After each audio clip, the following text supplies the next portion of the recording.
chance there. Lance, I wonder, as you kind of look at the big picture of this thing, what area are you most concerned about with this team heading into this week?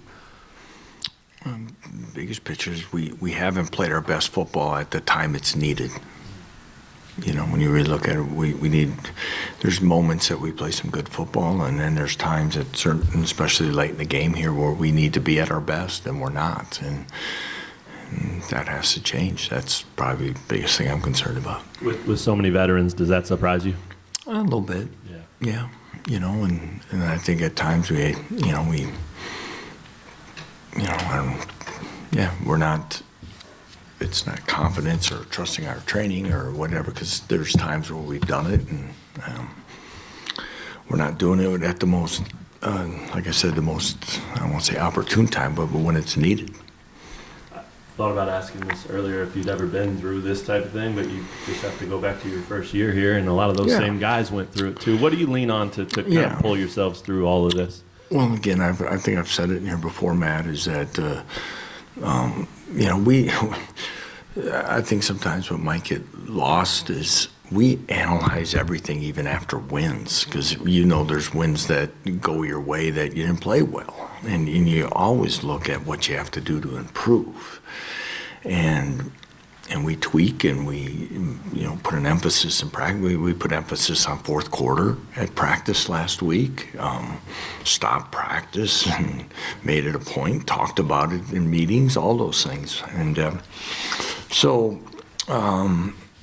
we continue to look to do those things of what we're doing. But again, fundamentally, there's things on both sides of the ball that we have to continue to coach better to get consistent results, because like I say, it's there at times and not at others, and it's it's on each side of the ball at different times of different things. So we just need to be better as a team at the most critical moments. I guess I'll keep going back to that.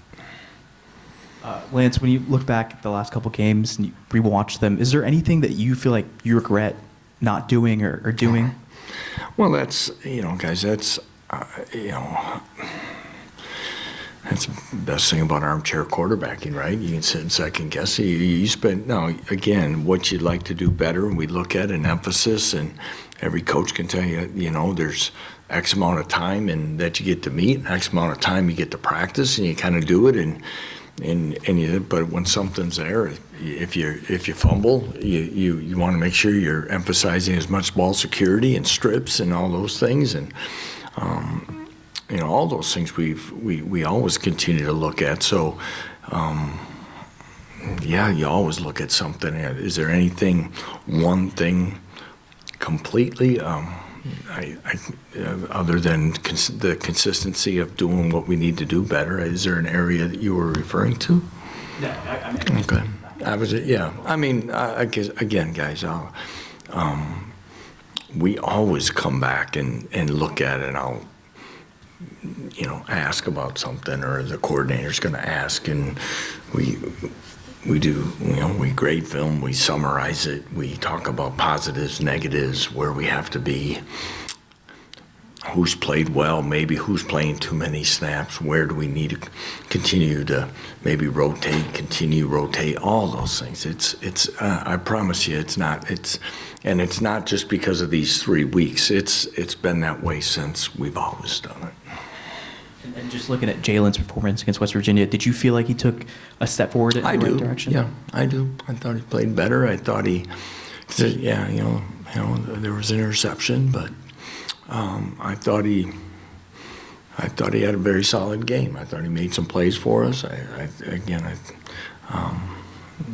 But we didn't make enough when we needed to. I look at, I guess, part of those, and that's as an offense, and as a team, we.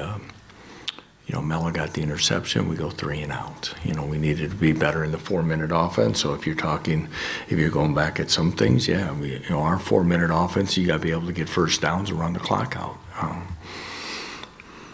But as far as Jalen, I thought he was better than the previous 2 weeks. Yes. Lance, I'm curious on the early film studies. What do you see from TCU? Yeah, there's a team that's kind of, we talked about it with last week's opponent as well. Here I don't know what they were up, 3 scores, 17, 21 against UCF. And UCF, comes back and wins, on the road. So, and then last week was a rivalry game that was a lot of explosive plays, and things kind of got away there. And so they're a good football team that's going to look to bounce back. They had a big win at Stanford, and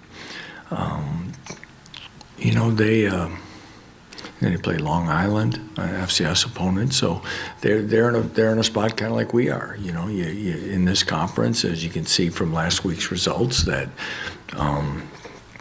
it's tough to win on the road. It's tough to get a lot of close games, and this is a team that's got an outstanding group of receivers, a good quarterback. As we said, this will be the best total receiving core and quarterback, I think, as a group that we've gone against. I think about 40 players, so I'll guess at least a third of them are 39, 40 were on their national championship roster. This is a team that's a year and a half away from playing for a national championship. So it's a good football team. And, I know last season didn't go the way they hoped, and I'm sure there's disappointment in their meeting room as there was in ours today. But I know that Coach Dykes is an excellent coach, and they're going to get back to work, and we did as well. So it should be 2 hungry football teams. You guys played on a Thursday and a Friday. It's tough to get high school recruits there. Has there been a challenge to get recruits to the games in Kansas City?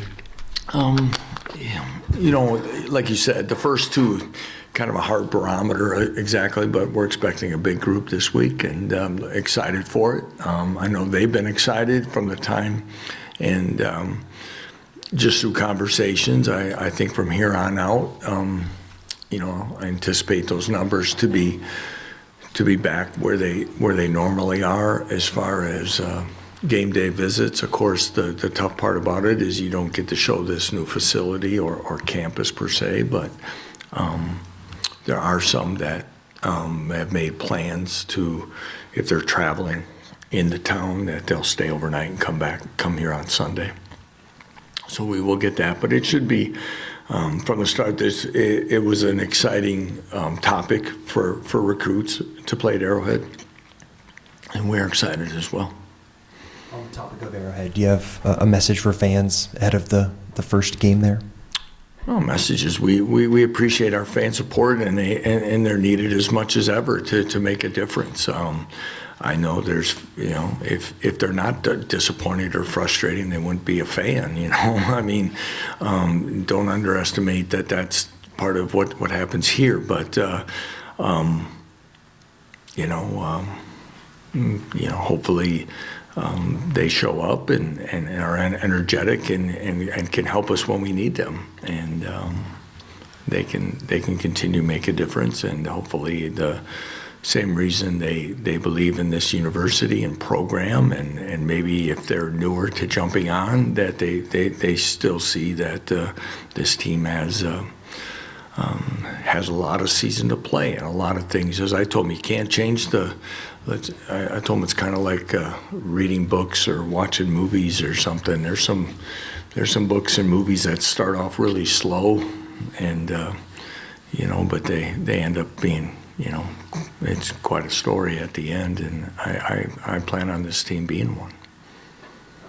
You've talked a lot about one-score games, right, in the Big 12 in college football. Yeah. You've played in a lot going back to the middle of last year. Are there things that maybe can help over time? Maybe you hit on this with Matt, but things that they can learn over time that maybe help in the long run? You want it to be, right? Somebody told me we're 5-5 in one-score games going into this year. Is that accurate? And now we're 0-3, and this year you hope with, I think maybe the disappointing or frustration for anybody that's following our program would look at and say, you have this amount of returning players that if you've been through those would help carry you, but it's not it hasn't played out that way. And right now we've got to go back to like I said, playing our best when it's needed, and coaching our best when it's needed, and finding a way, because just like anything is, you can get one, it'll lead to two, and then you get back where you want to be, and that's where we gotta have it happen, because I do think there's times where we might be a little hesitant, and I think there's time where we're trying so hard to make plays that we're not doing exactly, and then there's some that we just haven't. It hasn't played out the way, because the other team does a good job too, and we've got to make those all swing our way. We talked about By Job a few times during camp, but he had the cast on. We saw him on Saturday without the cast. Do you feel like he has a role to play for you guys on defense? Well, yeah, and he was sick. What day was it? Thursday. And it didn't make, he's in the building, didn't make it out on the field, so he just didn't know. But we got him in the game a little bit and made a play, and yeah, you hope he can add something to us in a lot, in depth and things. But yeah, because we got to rush passer better, and especially with just 4, and maybe he can give us that, and we're looking at ways that again, everybody can help us. Like it kind of goes, you can mention anybody, and it's not off the table if they can help this team find a way to get better. Shane Baumgartner is a guy that is in the rotation now on the offensive line, was out there on the last series. What has he shown you to kind of step into that role at guard? Well, Shane had really strung together a few good weeks of practice, and these games have been pretty close of late, and so anytime making that first type of substitution sometimes isn't always as well. It's when are you going to do it? Sometimes you just bite the bullet and say 3rd series, 4th series, you're going to make some changes. But Shane had put some good weeks together, like I said, at center and guard. Kobe didn't have his best game, and so we decided to make the change there in the first half. Nice thing about it, there was a nice thing about the weather delay and other things. You get a chance to really watch some of the game, and Shane did play well, and I thought he's earned himself the opportunity to get more rotational time in there, and that's what we hope, and hopefully that can make that offensive line, our offense, better. If we do maybe substitute a few guys and we're fresher in the 4th quarter, and we looked at that as, we didn't protect Jalen very well early in the game, and I think that was, and again, anything that wasn't a quick throw, then it kind of just throws the timing and confidence of what Jalen could do in the pocket and all those things. So I think we shored that up in the middle part, and then late in the game, again, we didn't do it well enough. With more time to look back on it, what did you think of putting Coach Grimes in the box and Coach Zabrowski on the field? I thought it was. I don't think it was. I think it maybe was more comfortable for Jalen and Jim together in game, and yeah. So, like I said, both the guys have done it either way. So unfortunately, we didn't win the game. So again, we'll continue to analyze all things, including that. Cornell got hurt at the end there. How's he doing now? Cornell didn't practice today. So we'll see where it progresses with him. But he got hurt. He went back in, and then we took him back out. We'll see here. But again, a lot of guys are limited on Mondays. And if he were unable to go, just who would you look to play the mic role and get the helmet? Well, it would be between Taiwan and JB. They're Chris Simpson. He cross trains all those guys, so it'll be those two guys would take the lion's share of it. Yeah. You mentioned watching some of the game during the rain delay or lightning delay. How did you spend your time? Like, how did the team spend its time during the delay? Well, you're decent. I say it was decent.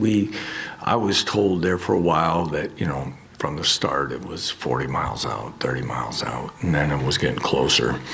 And then Michael Painter, our director of football operations, and along with the officials, were saying that it looked like it could be up to a 90-minute delay. So when we left the field, we had a good feeling it was going to be a while. So we told them that they could, kind of get comfortable, but we got the pads and we could watch that. The coaches got together like it was a really long halftime or a thing, their staff meeting, and talked about things, watched it, came up with, talks about how we're going to progress from there. Some of it was just to get them players off their feet, have them have, fluids, food. Some of our our post-game meal had arrived, so we cut up some of the sandwiches for that because, again, the body's starting to get a little, when you go from pre-game meal 4 hours plus before the game to that. So food, nutrition, some laid down, some, put their headphones back on. And tough thing is when, it's happened to us twice now when you're the away team. You're in a little more cramped space, but I thought we handled that part fine. Some guys were outside. The closer it got, they started stretching, right? A few guys got on the bike and rotated on stationary bikes, stay loose. You mentioned going through this before. Did you do anything differently this time during the delay because you've been through it before? Like any lessons learned or just ideas you had? No, probably a little bit more. Just because this one happened later in the game, the food aspect was probably that not just snacks that they wanted, but I can tell you who ate what. Just talking, I'm moving different spots, and and they're just kind of waiting out to see how long it's going to be, and I don't know if I saw anybody take their pads off per se. Maybe they did, a few did, but it's just comfort and kind of worry. I asked the bus drivers to turn on the buses in case we had to spread people out, cool people down, but that was probably new. There's probably some other in the nutrition, sports medicine world. They might have changed a little bit, but. Anything else for Coach Leipold? All right.